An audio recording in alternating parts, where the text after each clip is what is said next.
Let me just simply say that I think in this passage there is a clear implication about death, and that is that it is a natural occurrence. Now, barring the Lord's return, I mean, if he returns, you won't die. You'll supernaturally see him, correct? But barring that event, this passage, the implication is it's what happens to us. And I would simply say, as you think through issues that are often, I want to use this phrase, and I hope I can say this without getting too much hate email this week. Often these issues are phrased they're kind of couched in the phrase death with dignity. And I think sometimes if we're not careful, we're using that to cover up the issue of how we really want to be in control of our own end. And it's really an issue of authority and usurping what actually belongs to our Creator, which is God. Now, I'm not against trying to make people comfortable. I'm not against or even, I don't oppose the natural occurrence of death happening in a way that's humane. I'm not against any of that. But I don't see biblical support for owning the day of your death. In fact, I would ask you to think twice about this whole issue, because in our culture, we seem to be enamored with death and making it look favorable.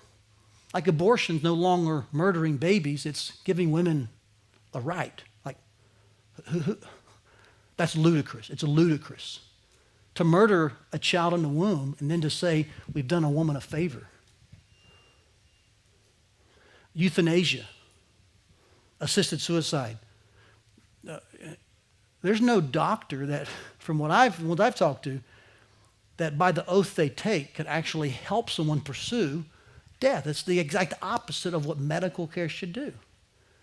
So I just want to encourage you, watch this, guys, as you think about issues in which our culture is chasing after death, the Bible leans towards life, choosing life, embracing life. And God owns both. He owns life and death. And I think it's most biblical and right to see death as a natural occurrence that's owned by God. We should not try to usurp that from him. Does that make sense? So it could cause a lot of questions, could breed a lot of other discussions. I love that. It's great. But let's let the Bible set our course and be our guide. And in this passage, I think one of the implications is this.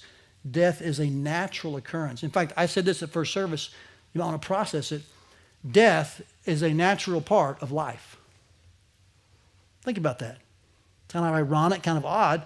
But barring the Lord's return, this passage says that's what happens to us. And God owns it. Check my blog this week. I just posted some things this morning about this issue. ToddStiles.net. You can go there, read some other articles I've made links to, and help you determine exactly kind of where you land on some of these issues about death and the rest of our culture and how the Bible speaks to that, okay?